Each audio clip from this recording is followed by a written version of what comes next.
the mind is the core place where the problem and solution is. Hypnosis, as a way of communicating effectively with the subconscious, usually offers the shortest and cleanest path to basically upgrade the mental software that we all have. Where is the disconnect? Why isn't this everywhere? There are a lot of misunderstandings and misconceptions, so there's fear. I don't want somebody else in my head. I can't be hypnotized. My clients are aware of what's going on during their hypnosis session. Their mind is open and they're listening. The Manchurian Candidate, the plot line is one of the communist countries hypnotizes an American serviceman to be their sleeper agent. He becomes president and they turn him on. And, he becomes an entirely different person bent on destroying the United States. The only thing about mind control related to hypnosis is that you regain control of your mind. Hypnosis is really all self-hypnosis. It's just a relaxed state of concentration, similar to daydreaming, and it's something that everyone has experienced. If you've ever played a video game and lost track of time, that's a hypnotic state. This is the best kept secret that's not a secret.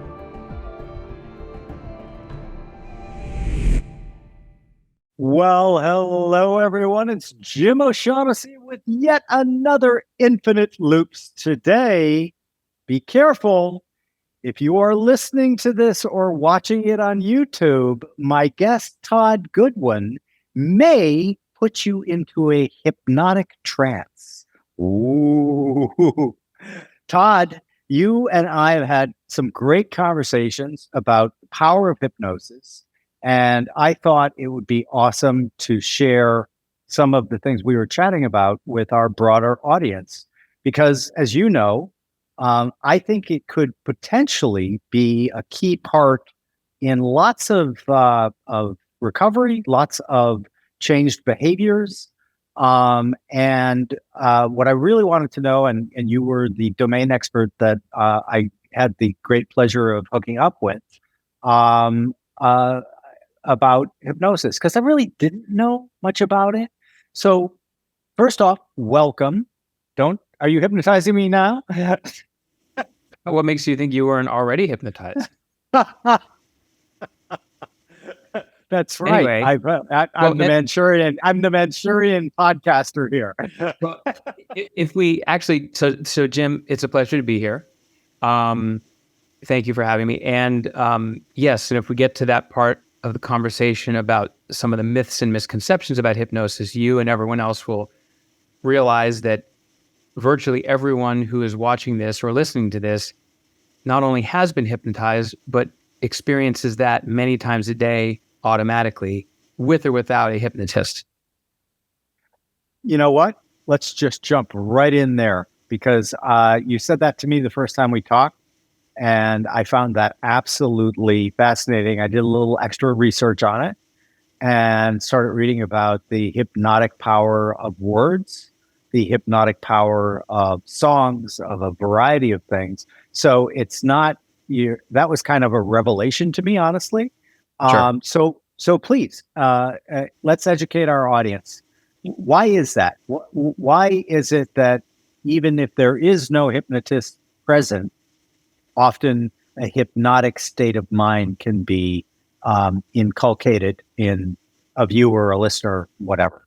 Sure. Okay. So there are different definitions. I'm not going to get bogged down into precision or that kind of thing. But in general, a hypnotic state is a state of accelerated learning or relaxed, focused attention,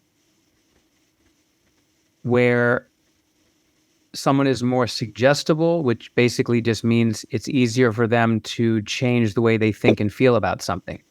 So it would be a speed learning or speed unlearning state. And you mentioned before that hypnosis could be an important part. I believe you said something like that about behavioral change, recovery, all that. Not that it could be, it already is an essential part, but it's very underused, which is one reason, in my opinion, why there is such a miserable success rate, or more accurately, a very high failure rate in the recovery field and in behavioral change. Look at how many diets fail, how many attempts to quit smoking cold turkey fail. Look at how many how hard it is for people to quit biting their nails or to overcome a phobia. These are all things that are in the domain of the subconscious, which we could touch on. And as a result, just analyzing it, using willpower, taking good advice is not going to shift that. And that is one reason why a lot of people get stuck in long-term talk therapy, where they gain a lot of awareness, but not much really changes.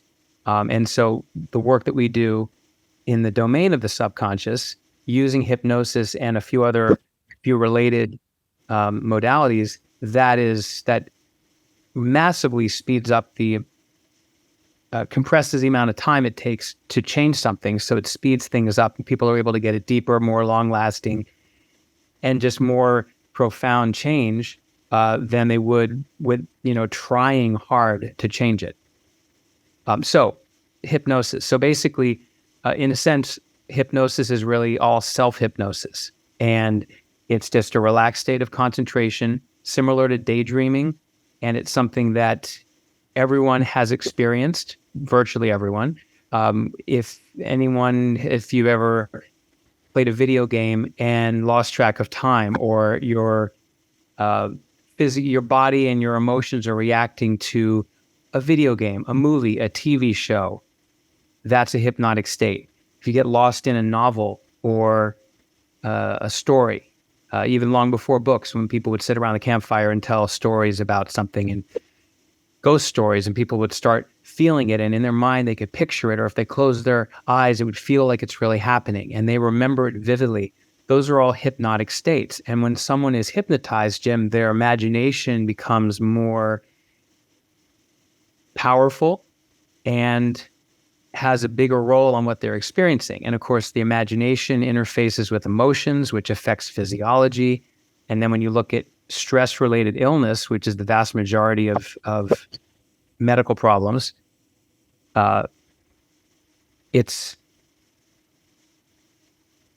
the emotional stress, which leads to physiological and hormonal changes, which can create long-term health issues, not to mention behavioral issues. So really, the mind is the core place where the problem and solution is. And really the key is to figure out, in all the work that I do, is to look at what someone presents as their chief complaint, which is usually just a symptom, and then figure out very quickly, it doesn't take much time, what is the actual ultimate root cause, instead of playing, hey, let's treat the symptom forever. Let's figure out very quickly what's causing it, change that cause, which is usually a thought process. And when you change that, the feeling changes, the behavior changes, and then over time, the state that the person is in, whether it's financial, relationship, health, that changes, because all of that is a symptom or effect, ultimately, of the way someone is thinking and feeling. And it just so happens that hypnosis, as a way of communicating effectively with the subconscious, usually offers the shortest and cleanest path to basically upgrade the mental software that we all have, but is mostly, running old programs. Yeah, there's just so much to unpack there. I could not agree more about willpower not working. I've written about this tangentially in a thing called The Thinker and the Prover. I think you read that, where literally, you can think about anything you want to think about. You can have any emotion you want to have. You can have any belief you want to have, right? If you believe that the world is a fundamentally good place, guess what's going to happen? Your perception, your prover, is going to prove that for you. And that all happens subconsciously, I think. And one of the things that you said to me in one of our earlier conversations was this idea that all hypnosis is really self-hypnosis. I thought that was really interesting. So walk us through my interest in this is because I'm fascinated by mind-body disorders. Dr. Sarno worked very closely with that. I've suffered from them. I worked with a therapist who actually introduced us on them. And so I just have so many questions. Like the first question is, the efficacy of this really does seem to be quite high. Why is it? Why is it that more people aren't seeking your help or other hypnosis specialists? Why rather to go to, and I don't want to rag on anybody, but like the talk therapy sessions, those can go on forever and ever and ever without getting any result. What I like about you and what you've shared with me is you're very results oriented. You're Yeah. very let's not treat the surface symptoms. Let's get to the root of the problem. Where is the disconnect? Why isn't this everywhere? Yeah, that's a great question, and I get that a lot, even especially from clients after they, in 3, 4, 5, 6 sessions I do with them. The average person I see only 5 to 7 times over a month or two, and in most of the time they get really great results, and then they say, "Well, why doesn't everyone do this?" It's like, and I say, "This is the best kept secret. That's not a secret." So there are several reasons. First, I'll finish the thing about hypnosis because that answers this question too. There are misunderstandings and misconceptions and myths about hypnosis. And, you joked earlier about the Manchurian Candidate, the movie from, I believe, the 50s. And Mhm. that was uh, what played a big part in installing a public fear of being mind controlled. I sort of flippantly joke to people that the only thing about mind control related to hypnosis is that you regain control of your mind. Um, and that hypnosis is not sleep. It's not any form of mind control. No one who's hypnotized by a hypnotist can be made to do anything against their will or say anything, reveal anything. So and it's not scary. You can't get stuck in a hypnotized state. So pretty much what most people see in the cartoons or the movies, with very few exceptions, while entertaining and while attention grabbing, they're really grossly misleading. And I think one reason why our profession, as much as it is now more accepted and widely known and utilized than ever before, is still barely the tip of the iceberg compared to alternative approaches like, psychotherapy, which is useful for some people and some issues. But the reason is because, one, there are a lot of misunderstandings and misconceptions. So there's fear. And if people don't, and I can explain away those fears in 2 minutes, but if people don't get into that level of engagement where they want to debunk the myths and really educate themselves, or if they find a source that's misleading, then it's understandable that people would say, "Oh, I don't want to, I don't want to give up any control. I don't want you to make me cluck like a chicken." And why would I do that? And so then sometimes people see on stage at comedy clubs and in Vegas, they see entertainment, stage hypnosis. And I know a few people who do that. I actually did a training in that and just chose not to pursue that as a side thing. But that's legitimate hypnosis. It's just done for a different purpose. And so what people see is very different and can be very misleading. So ultimately, that's one big reason. There are misconceptions. Two, as a field, even though it has been around as long as modern psychology, well over 100 years, the size of our profession is much smaller. So we don't have the lobbying power that the American Psychological Association has or the APA for psychiatrists. We don't have the numbers, the finances, the money behind it to really be as widespread. Other reasons is it's not generally a licensed profession simply because it's not large enough to be worthwhile to regulate. That probably will change in the future. And there also are maybe less stringent standards for someone to become a practicing hypnotist as opposed to a psychologist or even a licensed mental health counselor at a bachelor's degree level. So because of the variation in standards, there are a lot of people who become certified as hypnotists and they really can't harm people. So there's no real risk to the community of an undertrained hypnotist, but they might lack the competency and the confidence to actually go into practice. And so as a result, there may be 100 psychotherapists for every one hypnotist. I'm making that number up, but it's probably in the ballpark. So between misconceptions, lack of public awareness, and lack of consistent training standards, there's also probably no, if there are, maybe one or two university programs that teach this kind of knowledge. It's taught in a very different way. It's usually done through mentorship or apprenticeship after doing an initial training, and then you have to do a few hundred hours or something over time. But that's an old school way of doing things. That's not a university-based curriculum, so it's not as standardized. And if you put all those factors together, Jim, it's more of the Wild West.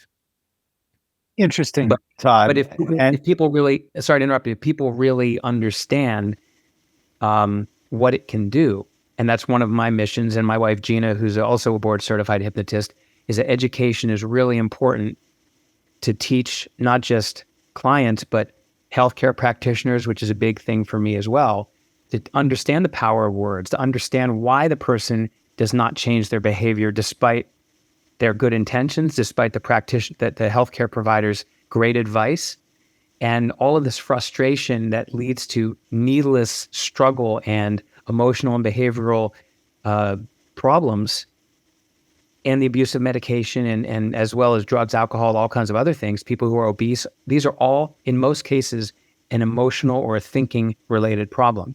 And the more people at every level of society who understand this, the more likely they are to actually use what we believe is kind of a silver bullet for clearing trauma and changing the way people think and feel at a deep level that does not require the willpower, the effort, the constant reminders, the infinite level of self-analysis that is otherwise required in healthcare. You know, you said earlier, before giving us the reasons for why it isn't more widely embraced, that you could, in a couple of minutes, dispel a lot of the fears about hypnosis. So why don't you do that? Because I think that our listeners, our viewers, I bet that we have a pretty reasonable percentage of our listeners, viewers, who would like to work on a problem, but they are held back by those fears. I had some too before you and I first talked. So I think that would be really helpful for people listening in, watching, for you to kind of go through and say, here's what people fear, but here's the reality. Let me ask you, would you be willing to share what your fears or reservations were, and then I can direct those specifically? Sure. So one of mine was the classic, I don't want somebody else in my head. Well, then you should never be married.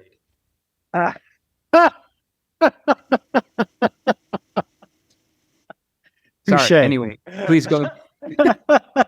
Touche. So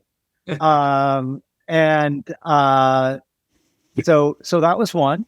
Another was I am kind of an endless self-experimenter and went to several hypnotists here in New York City. Mm-hmm. And at least my experience of it was that it didn't work, so to speak. And one of the things that I said to you, which you laughed at, I think rightly, as I learned more, but one of the things I said to you was, I can't be hypnotized. Oh, yes. Remember?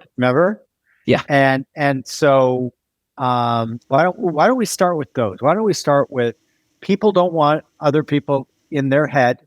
Again, right. that ties in with the Manchurian Candidate, sure. Where for our younger listeners, it was, I think, Frank Sinatra originally. They remade it with a bunch of different stars, but the plot line is then Russia, or one of the communist countries, hypnotizes an American serviceman to be their sleeper agent. He becomes president, and they turn him on. And, he becomes an entirely different person bent on destroying the United States. Sure. So that one, and then the other one, which I'll bet is very common, that you've heard a lot, I can't be hypnotized. Right. And that's more of a fear than just a general misconception, but I'll address that as well. Great. As far as someone in your mind, um, it's not okay. So because when someone, I mean, I'll speak primarily for my 99% of my experiences with my clients, as opposed to in general. I will say my clients are aware of what's going on during their hypnosis session. I mean, there's other things we do that is not formally hypnosis, where their eyes are closed and they're pretty motionless, and their mind is open and they're listening.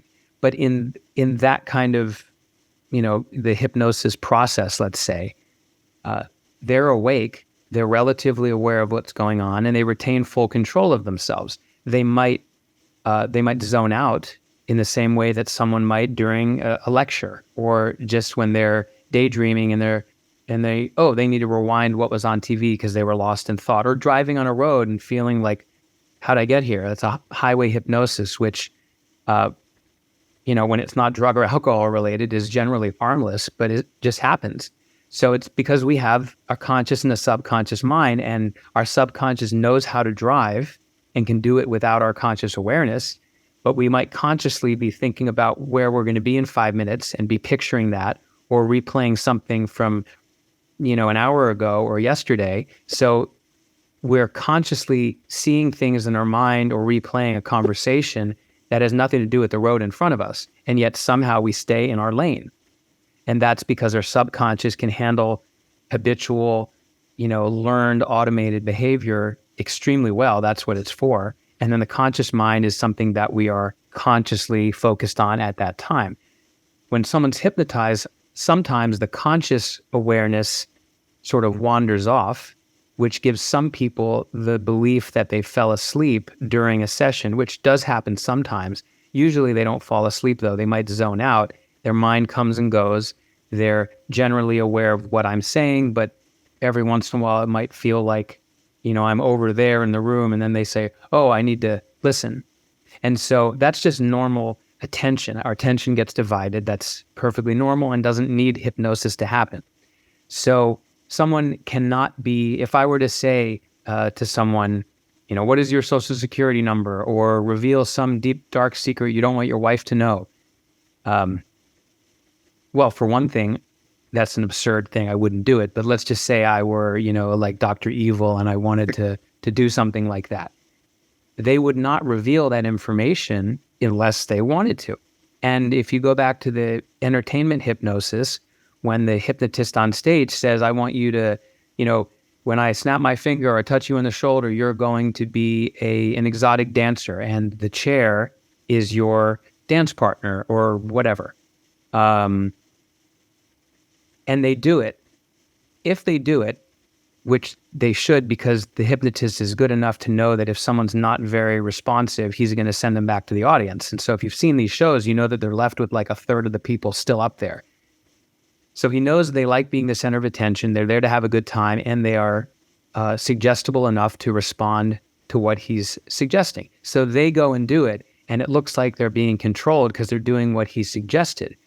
But they're only doing it because a part of them wants to be an exhibitionist and wants to maybe be silly, but maybe they have a little bit of stage fright. But when they're relaxed enough through the hypnotic process, they don't care. And their imagination is heightened enough where they actually almost feel like they're the exotic dancer, and that is their dance partner or scene partner. So at least in terms of an office setting, which is the world I live in, and my wife would say I live in the office too much. So anyway, that is, someone is not an open book where the hypnotist is like, Sherlock Holmes with a magnifying glass looking for clues that he can pull out. And anything that I ask, they're going to remember that they said. But if they don't want to say it, they won't. In the same way on stage, if the guy says, get naked right now, which you would probably only see in Vegas, the person is not going to do it unless they really want to. So there's no, like, someone doesn't have access to the mind. what the way I look at it, at least in the way, and some hypnotists operate differently, where they're asking a lot of questions, the client is speaking back to them. Most of the work that I do is more that I'm speaking and they're listening, because based on our conversation when we do an initial consultation and ongoing, brief conversations with each session, I know with a high degree of confidence what the person needs to hear to shift whatever needs to be shifted in their mind. So I will tell them a story, or I will, give just straight statements or suggestions about things, or there's a number of different techniques, or a visualization that they experience and interact with that. And all of those things will shift their belief system, the way they think, which changes how they feel. And that can involve a sense of confidence or motivation or letting go of emotional baggage, any number of things. And often the change happens within minutes, but it's only because the person agrees to cooperate fully, which leads to the second point. Interrupt if you need to. No, please go. Okay. So this is all part of the lengthy process of hypnotizing you. I'm just going to keep talking. And anyway, so basically, the I can't be hypnotized. There are a couple explanations for why people say that. First of all, anyone of even slightly below average intelligence, and I know that's definitely not a problem for you, can be hypnotized, unless someone has, like a major head injury or some kind of maybe an anti-epileptic drug. I did have a almost client once years ago who was on, I don't know if it was phenobarbital, but some kind of very strong anti-epileptic because of a head injury. And it was really blunting his cognitive abilities. And I didn't take him as a client because he was having trouble holding a normal conversation. And I said, I could try. It's certainly not going to hurt you, but I don't want to ask you to invest your money and your hope and your time. Plus, I like to get good results for clients on a crapshoot that this is going to help. So I referred him, I referred him out to another modality. But if a person does not have any brain problem, or they're not, maybe jacked up on 10 coffees or something else that could really affect them. So a normal person of normal intelligence is going to go into hypnosis fairly readily and fairly easily. Now, some people are more analytical.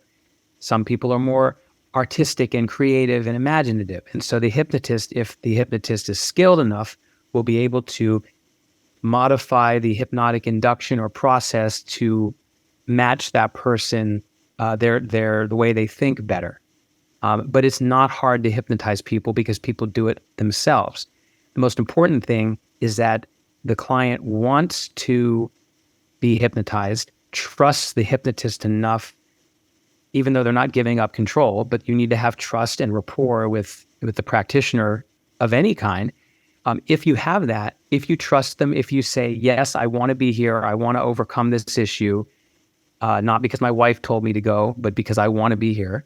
And I understand what we're doing. I understand what to expect from the session, which some hypnotists don't explain that. So when someone says, I wasn't hypnotized, they might have been, but they expected to be unconscious, or they expected to be floating out of their chair, or not remember what was being said. Or maybe if they zoned out, they thought they fell asleep and they weren't hypnotized. So there's a lot of things that just need to be explained. And if the person wants to be there, if there's trust and rapport, if they don't have any major mental or brain problems, and most people don't, and they know what to expect, most people will say, yes, I was hypnotized. And I think I might have told you, I've been doing this for 16 years. I don't even think there were 10 people that I couldn't hypnotize, maybe 5. So it almost never happens. Then that leads to the question of like Milton Erickson, for example. He's sort of legendary for his ability to get results rapidly for some like very, very serious conditions like agoraphobia, Sure. fear of water, fear of spiders, that kind of stuff. Is there kind of a hierarchy of things that are easier to help people solve versus things that like might be much more difficult? Talk me through that. Yeah, I would say in general. So before I mentioned, and this is a big part of my approach to working with clients, and my biggest beef with the health sick care industry in this country and in Western society is that it's mostly based on treating symptoms because it's more profitable to keep someone buying symptoms, whether it's appointments with a doctor or taking medication or whatever. As long as you're always treating symptoms, you never have to treat the real cause. And then the person remains dependent on the practitioner or the remedy, if you call it that, to treat the symptoms. So if you look at the most surface level symptom, Jim, in a common issue, let's just say weight problems. So the most surface level issue or state that someone is in is they're fat. Okay. There's obesity or they're just overweight. That's a state. There's a physical state that they're in. It's hormonal, it's health, it's physicality. There's a number of factors, but that is the effect of lack of exercise and too much eating, pretty much. Okay. The behavior, right? The cause of that state is behavior. And that is a symptom as well. But that behavior is eating junk food or eating too much food, not moving enough. And if you behave in that way, you will have an unhealthy state. So people say, well, let's just change the behavior. And in my former life, and I don't mean past life regression hypnosis, which I don't do, but I mean, 24 years ago, I got my master's degree in nutrition. So I was briefly in that field working on just giving people advice to change their eating behavior to lose weight. And as you can imagine, that didn't work most of the time. And that I was very discouraged, and that led me to getting out of that field and ultimately led me to getting to being a hypnotist. So that's the behavior. We know that diets and willpower fail most of the time because trying to change the behavior is like dealing with something downstream of the real cause. By the time it gets there, it's very hard to control. Everyone has experienced that. Now, what causes that behavior? Let's just say emotional eating or overeating, comfort food eating. It's emotions. A person feels uncomfortable. They could be sad. They could be angry, stressed, anxious, whatever it might be. So they're feeling uncomfortable, and their subconscious says, I need to feel better right now. How can I help? Oh, I know. Let's have a few beers. Let's have a couple cigarettes. Let's eat a pint of ice cream. And generally, those things will make the person feel better temporarily because it distracts from unpleasant feelings, or it gives them a sense of pleasure because of the sugar, or because of relaxation, or whatever it is. And mission accomplished. And that is what can create a habit or a compulsive habit where the person feels an urge that they need to do this thing. And to an extreme example, this would be an addiction. So that's the emotional cause of the behavior. Now, we could just work on emotions. We could just take, antidepressants or anti-anxiety meds, which have mixed results and can cause other problems. But that's not dealing with why they're feeling that way. The emotion is also an effect of the way someone is thinking. It could be a one-time thought, like, something scary happens, like a snake falls on my head or something. That's not a habitual thought. It just happened. But that scares me because it's a perceived threat. I have a fear response, and then I'm going to engage in some behavior to alleviate that fear, which is usually like beat the crap out of the snake, or more likely just run like hell away from it. And that's how the thought, feeling, behavior sequence takes place. So the thought can be any number of things. It can be, I'm not safe, which is probably the most common cause of anxiety, that belief. And it can be specific. I'm not safe around dogs. I'm not safe in airplanes. I'm not safe when giving a presentation, or I'm not safe in my body or on this planet or going outside. Okay, so I'm not safe causes anxiety. The other could be something like, I'm not good enough. I'm not worthy of love. And that can create ongoing stress or anxiety. And then the subconscious says, okay, I feel like crap. What can I do to feel better? Oh, I know. Let's eat, drink, smoke, porn, Facebook, whatever, to distract myself. And if there's an acute perceived threat, then the answer is panic or fear, and that's going to be, escape or avoid. And that explains someone who will not leave their house or will not get on an airplane or needs to get out of an elevator as the doors close. So to answer your question, generally, it's easier to deal with the thought-emotion connection than trying to change behavior. So, for example, if someone has an emotionally traumatic experience, which is pretty much our specialty, or we've done run the full gamut over all these years, but we focus primarily on emotional trauma and its negative effects that affect people emotionally and behaviorally. That's really easy to clear up. And that may be surprising to a lot of people listening to this, especially if they're psychotherapists. But it's actually very easy most of the time to clear up emotional trauma. And then it's just a cleanup job to, work on how that's affected someone's confidence and self-worth and all of that. But that's a thought, because trauma is largely based in memories. That's what causes the emotion. And the conditioning of the nervous system, if the nervous system has a habit of pumping adrenaline every time they have a thought or something triggers them, that needs to be changed. So that's much easier to change than someone who is, drinking a bottle of wine every day.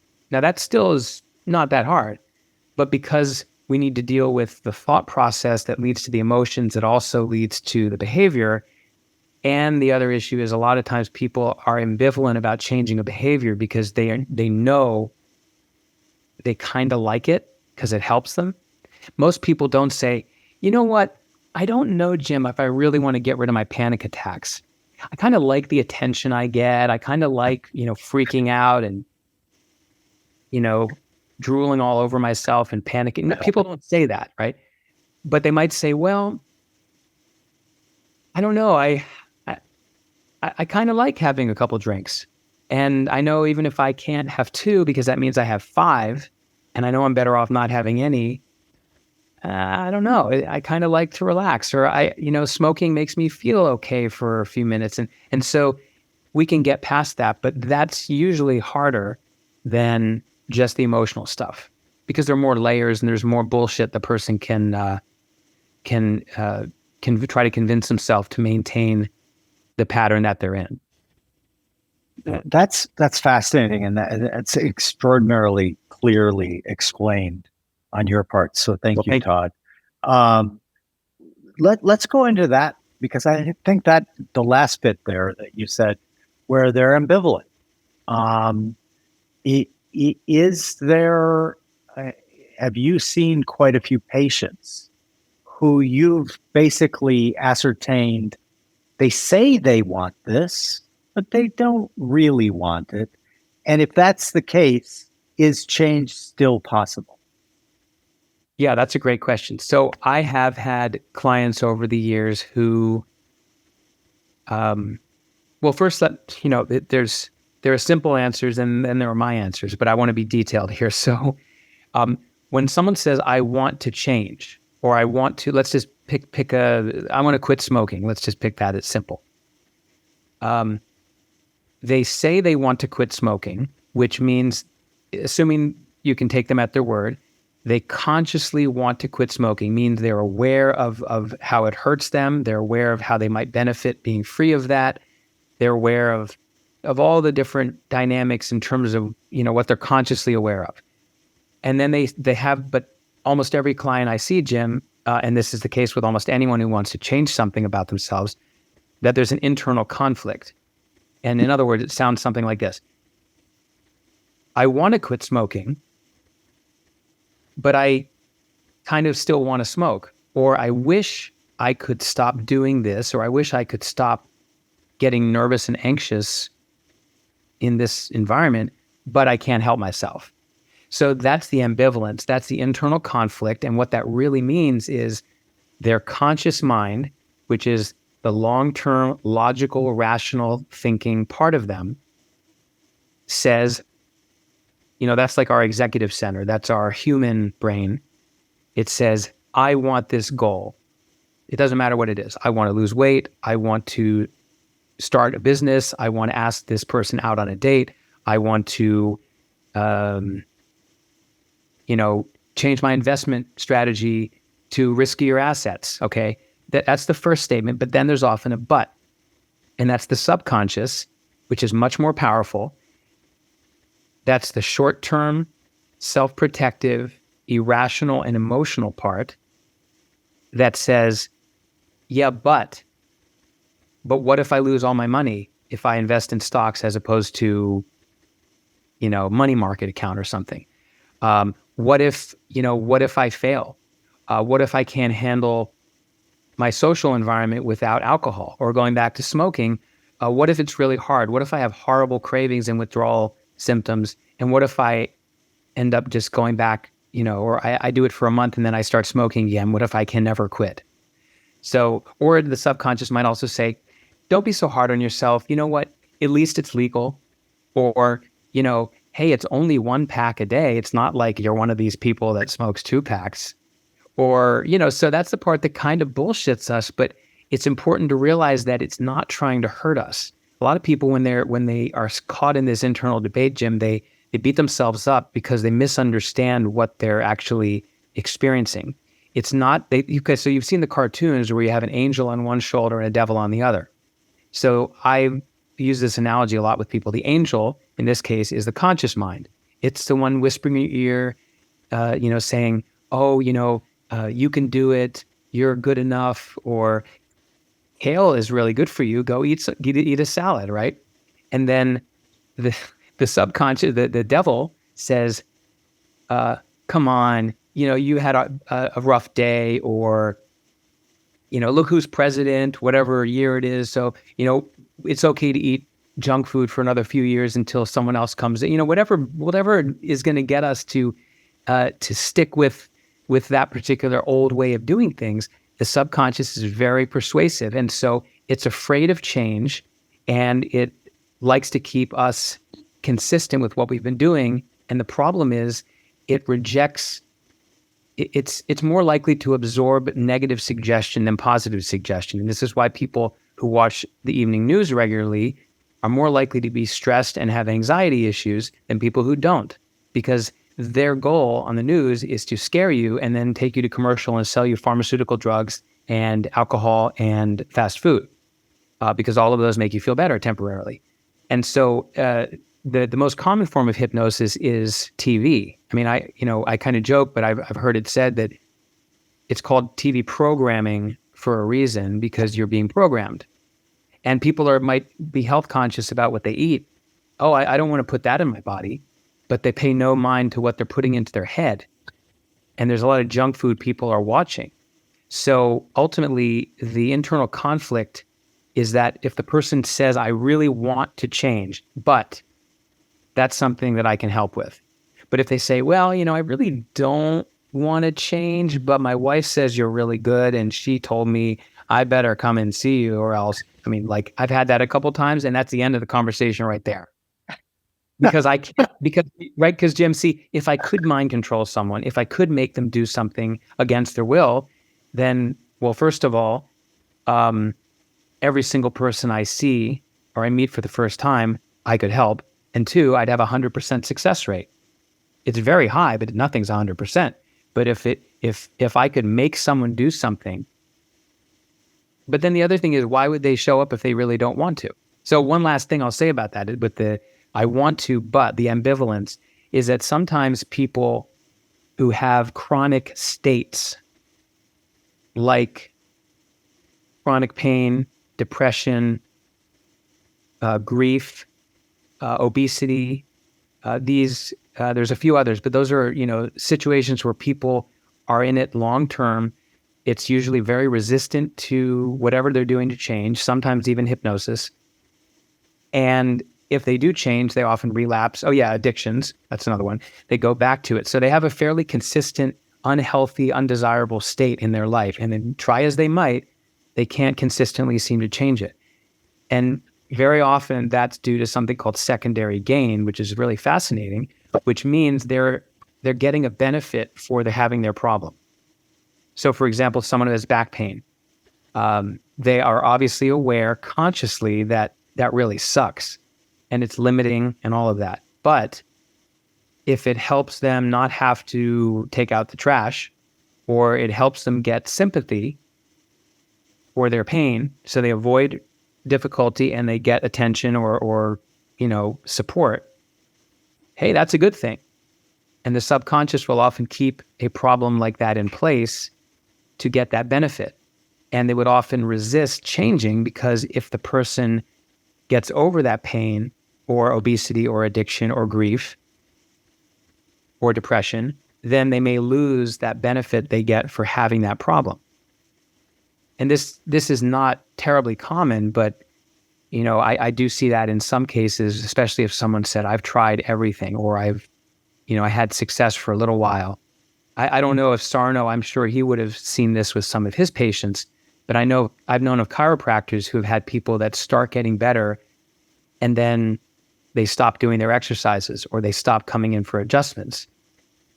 And sometimes because on some level they really don't want to change, but that's not the same thing as intentionally misleading someone. The person really does consciously want to change, but they're getting enough of a payoff that, it's like the devil you know versus the devil you don't.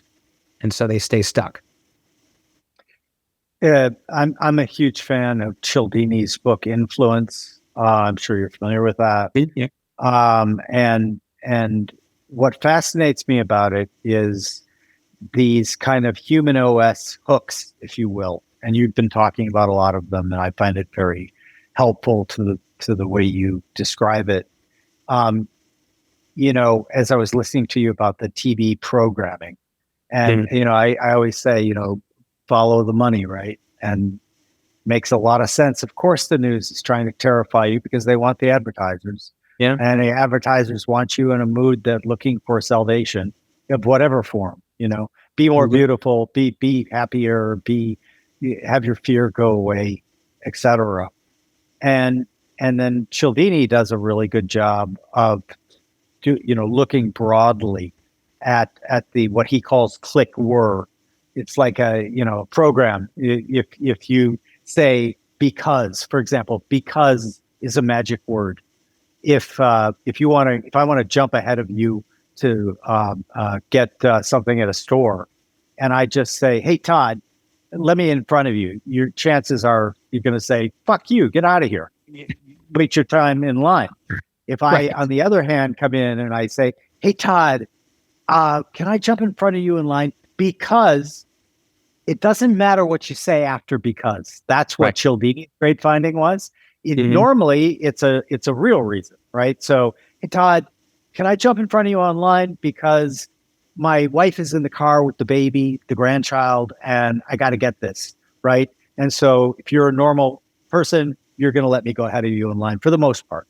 Sure. Compliance goes way up.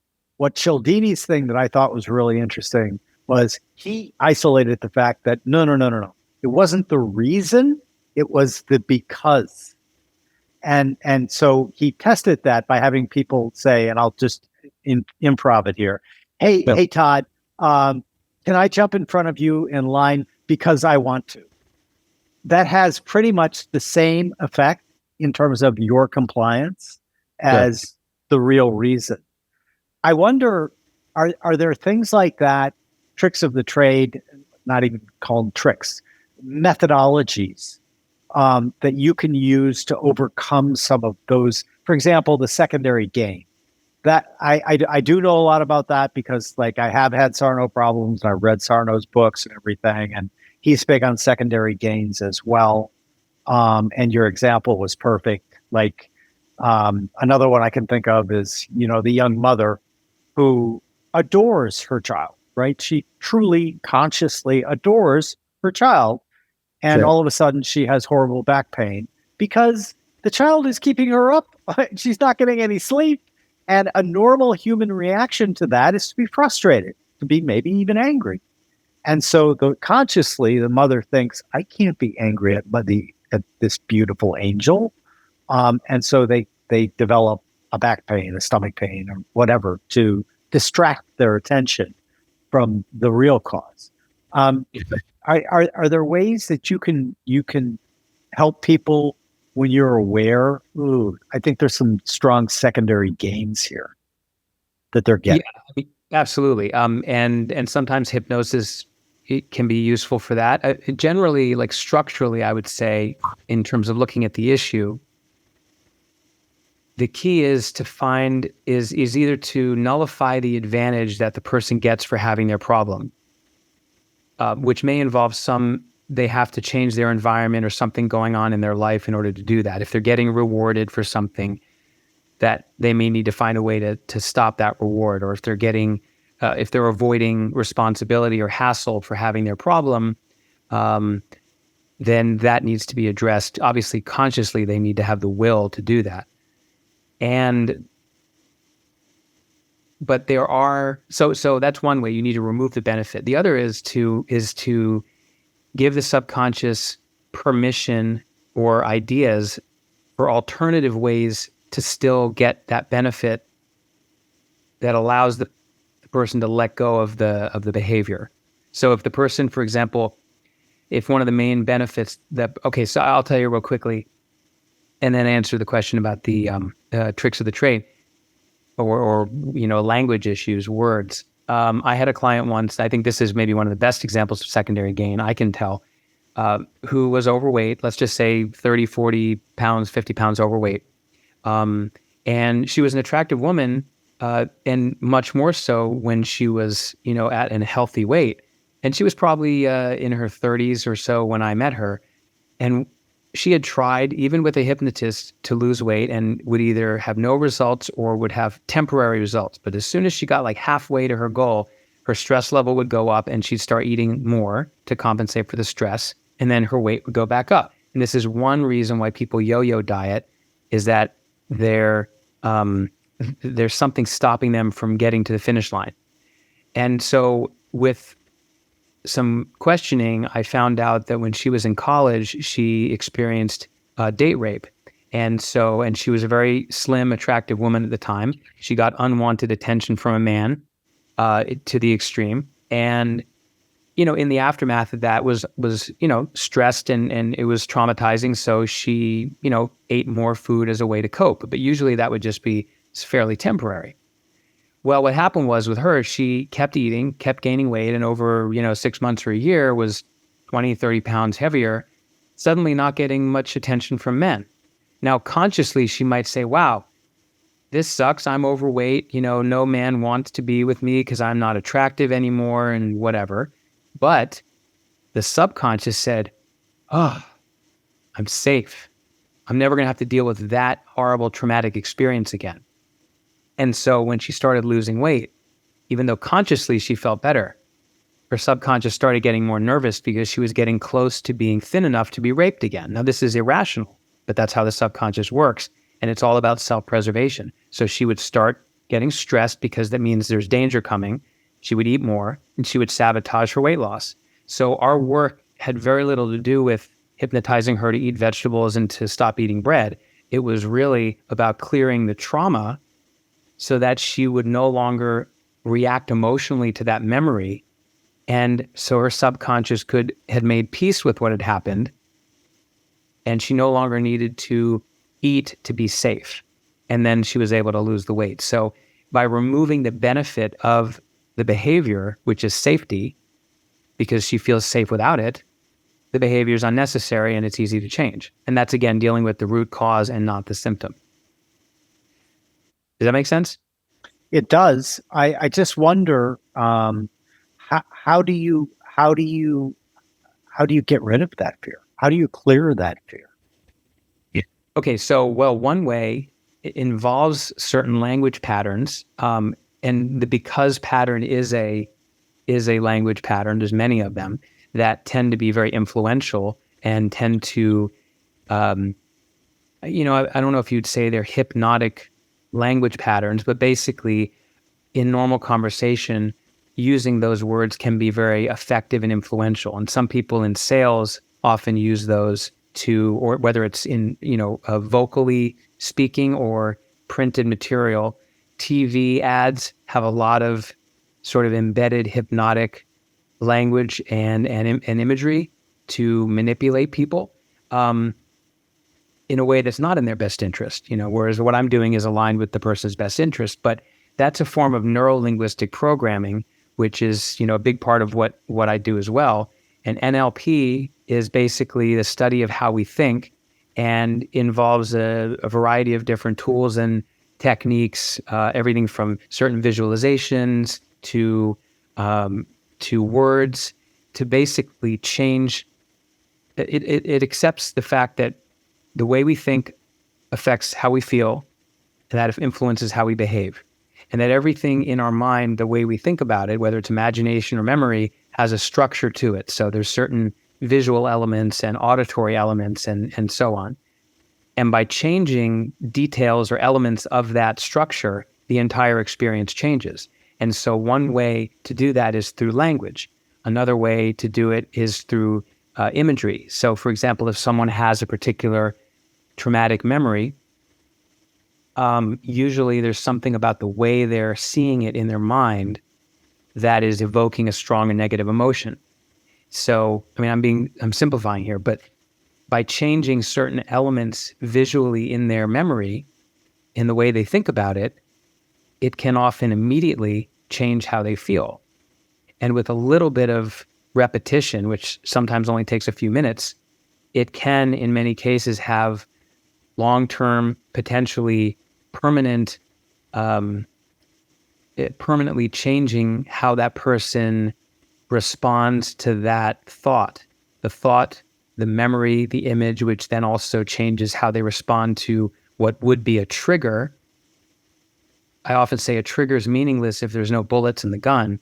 So if someone has a trigger, like being around men with beards, let's say, because a man with a beard once was mean to them when they were younger, by doing some work through, hypnotic language, so it could be through a hypnosis session or through just conversation or a visualization process, by changing any of those elements and getting the person to think about it or see it in their mind in a different way, then that changes how they feel about it. And so then when they're out in the world, seeing that external stimulus, like a beard in this case, or stepping on an airplane, or seeing a glass of whiskey if they're recovering from drinking alcohol, those things no longer evoke that emotion, whether it's escape or avoid, or give me more, I gotta have it. And because there's the thought and the feeling has been rerouted or cut, that it's kind of like you put up a detour and you have to, or you put up a roadblock and you have to take a detour. They just don't go that way anymore. And so that's how you can change the ultimate behavior, usually very quickly, by just changing the way they think about it. So that can be done through language. It can be done through imagery, because the imagination and emotion is the language of the subconscious. And so when I work with people in that way, they are consciously aware of what I'm saying and I'm asking them to do in their mind. They have to choose to follow my instructions, of course. If they fold their arms and they're like, I'm not going to do what you want, I'm not going to let you hypnotize me or influence me or whatever, then guess what? They win. Well, they lose in the long run, but they're correct, because I can't make them, but I know what to say and to have them do to get the outcome they want. And if they play ball, like a dance, I lead, they follow, but we both have to want the dance to continue for it to work. And when one of us says, okay, we're done, the dance is over. But as long as we're dancing, we can have that experience and create whatever change we want to create.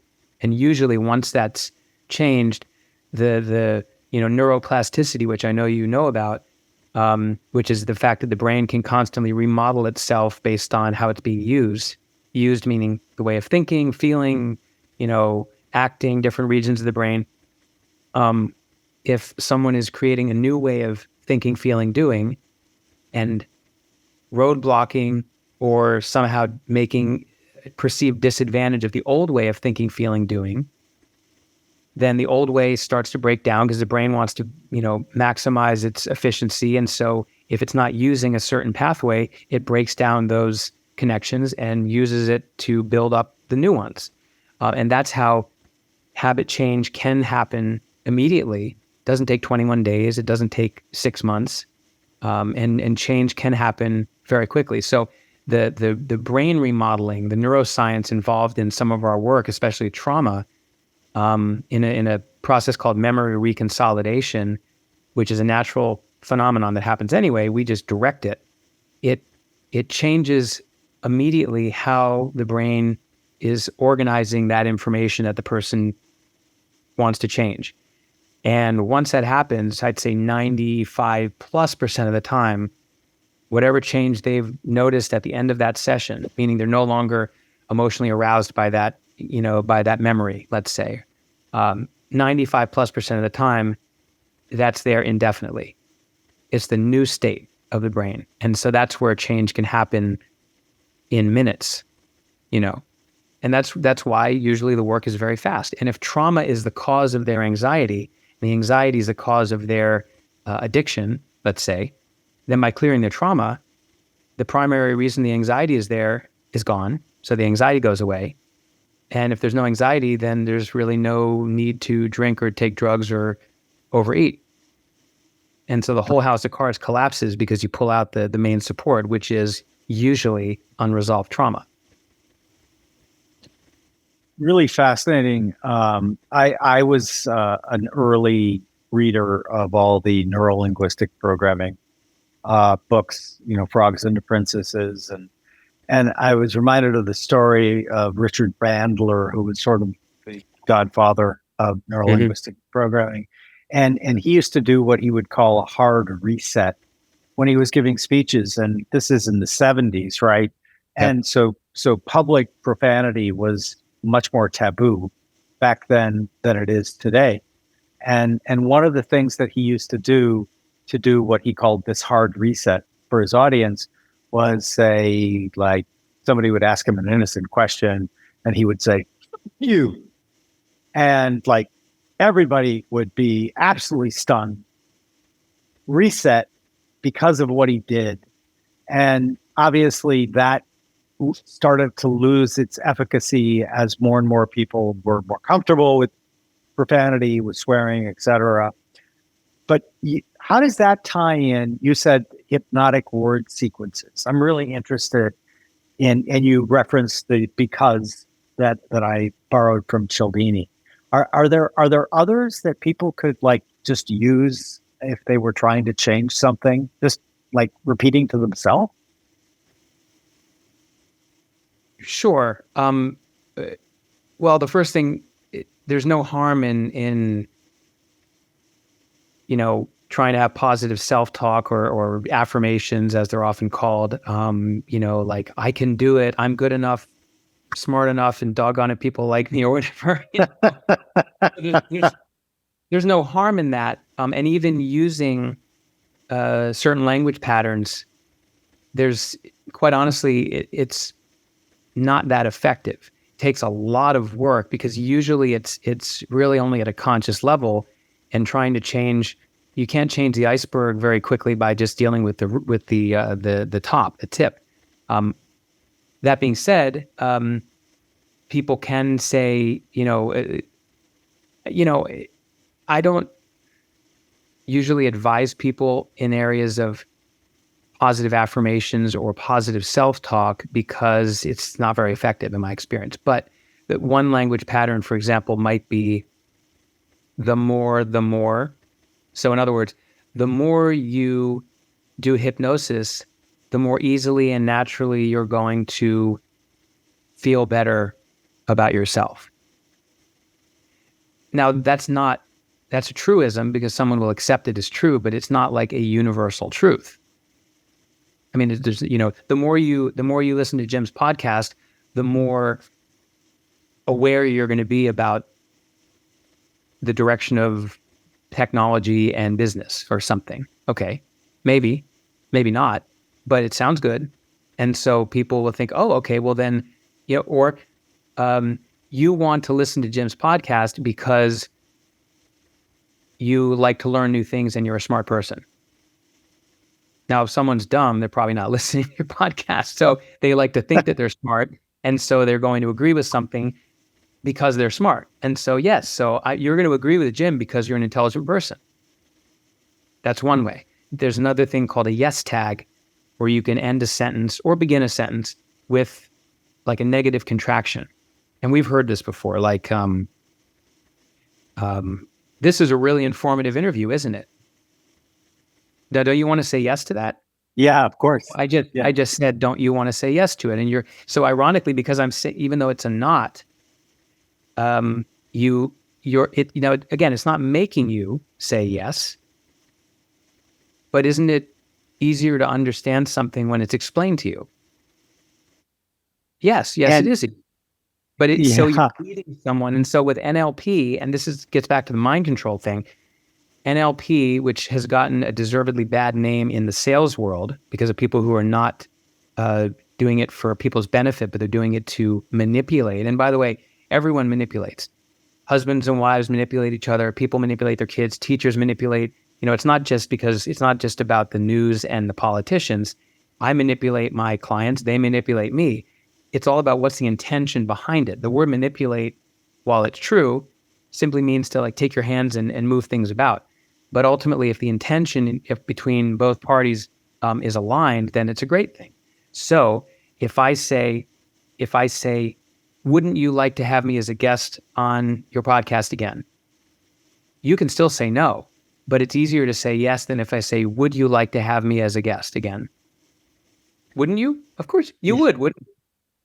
Yes. Isn't that true? Of course it is, right? Yes. There we go. And so now I got you. So now I have you in a yes set, which means you're now used to saying yes. And so I can ask you a bunch of things that you would say yes to naturally, and then ask you something that, maybe you would, maybe you wouldn't, and you're more likely to say yes. So the way I look at it is NLP can be used to influence people. If they're on the fence, you can push them over in one direction. But if they're on one side of the fence, you're not going to get them onto the other side. And so if someone is dead set against, for example, I have no interest in eating fast food whatsoever. I probably haven't in 15, maybe 20 years. I used to like it. So I don't care how good the fast food commercial is. I don't care how much whatever they try to influence me. I'm not going to eat it.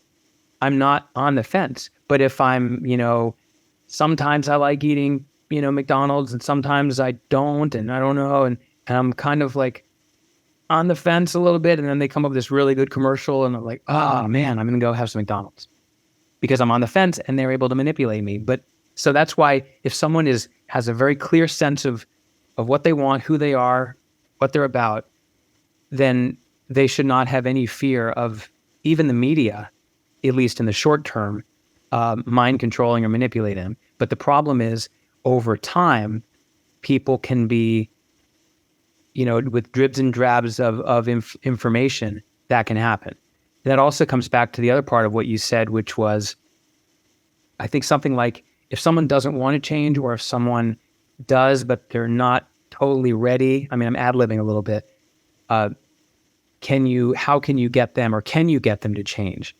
So there is a model you may have heard of by Charles Prochaska from years ago. I don't even remember if it was 80s or 90s, but he was, called the stages of change model. That's a simple form.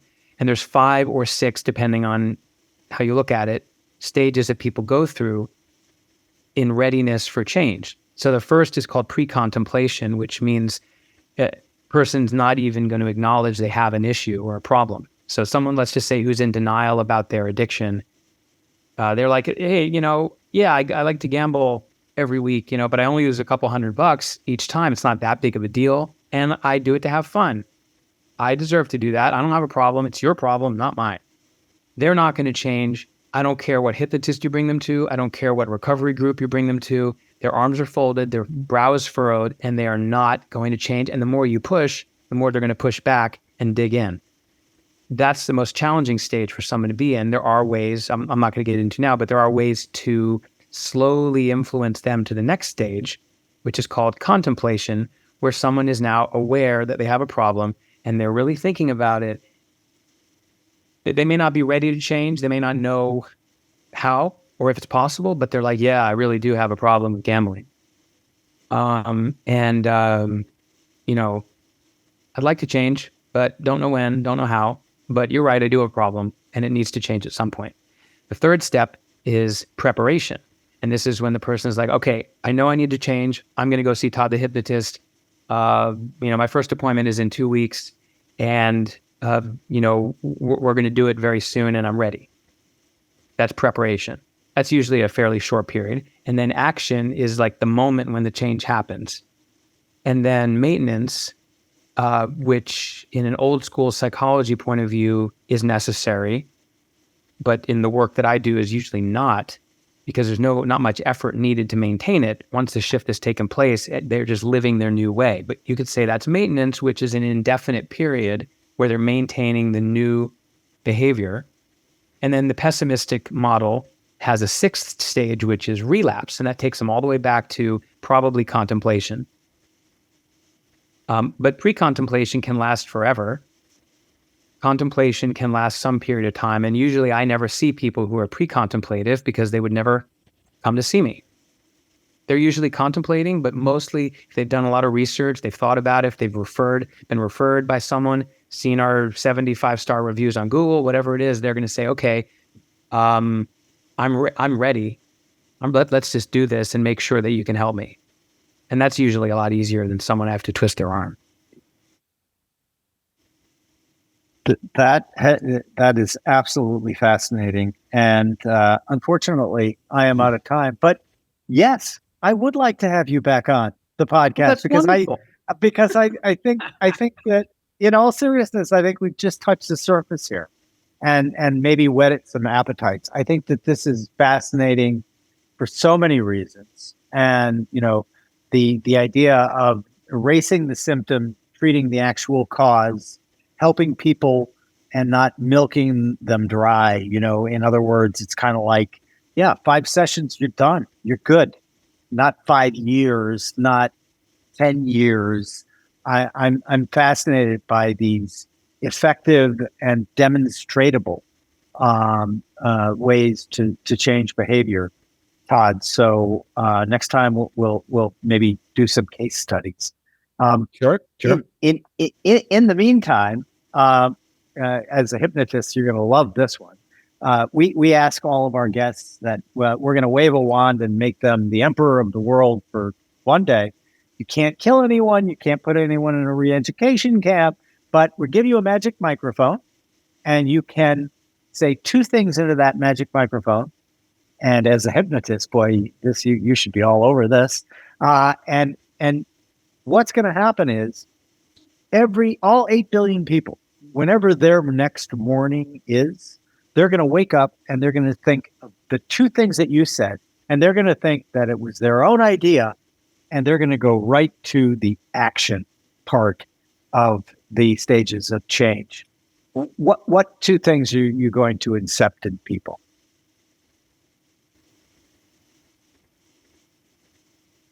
Okay, well, one would be,